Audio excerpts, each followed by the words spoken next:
আমি এইভাবে প্রত্যেক দিন নিজের সাথে কিছুটা সময় অতিবাহিত করি, সুচিন্তা করি, কারণ আমি এটা মনে করি যে আমার প্রতিদ্বন্দ্বী অন্য কেউ নয়, বরং আমি নিজেই। আর আমি চেষ্টা করি যে আমি যেন নিজেকে নিজের থেকে বেশি শ্রেষ্ঠ করে তুলতে পারি। তাই প্রতিদিন আমি আকলন করি নিজের কর্মের, যে কাল আমি কি উচিত করেছি, কি অনুচিত করেছি, যে ভুল আমি করেছি তা আজকে কি করে শুধরে নিতে পারি। যে শ্রেষ্ঠ কর্ম আমি কাল করেছি, আজও সেই শ্রেষ্ঠ কর্ম আমাকে করতে হবে।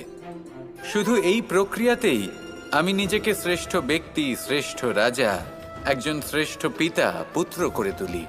এইভাবেই আমি একজন শ্রেষ্ঠ মানুষ হয়ে উঠি। আপনিও এই কথা মনে রাখবেন যে আপনার প্রতিস্পর্ধা অন্য কারোর সাথে নয়, বরং নিজের সাথে। তাই নিজের কর্মের আকলন করুন,